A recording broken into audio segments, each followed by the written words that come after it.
है रश के अमीरी, वहीं पर बसर हो मेरी जिंदगानी। ऐ अल्लाह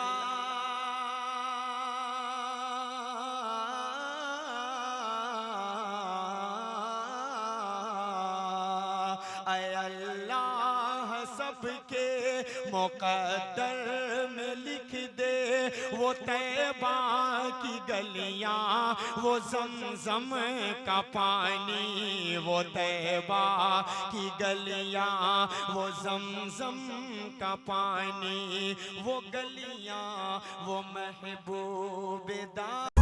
And press the bell icon. Never miss an update.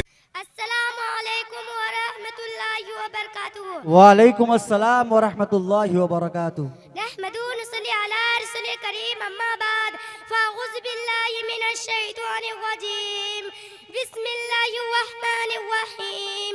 मोहतरमा मुकर्रमा मेरे प्यारे उस्तानिया, दिगर अजीज माँ बहना, मेरी तकरीर का उन्वान है शब-ए बारात। इन्ना अंज़लनाहु फ़ी लैलतिल मुबारकतिन इन्ना कुन्ना मुनज़रिन। आपके सामने कुरान पाक की चंद आयतें की तिलावत की गई, जिसमें अल्लाह रब्बुल इज़्ज़त किताबी मुबी कुरान पाक की कसम खा के फरमाया कि हमने उसको बरकत वाली रात में उतारा है। उस रात में हर उम्र महकूम का फैसला किया जाता है। आप सल्लल्लाहु अलैहि वसल्लम को रसूल बनाकर भेजे हैं।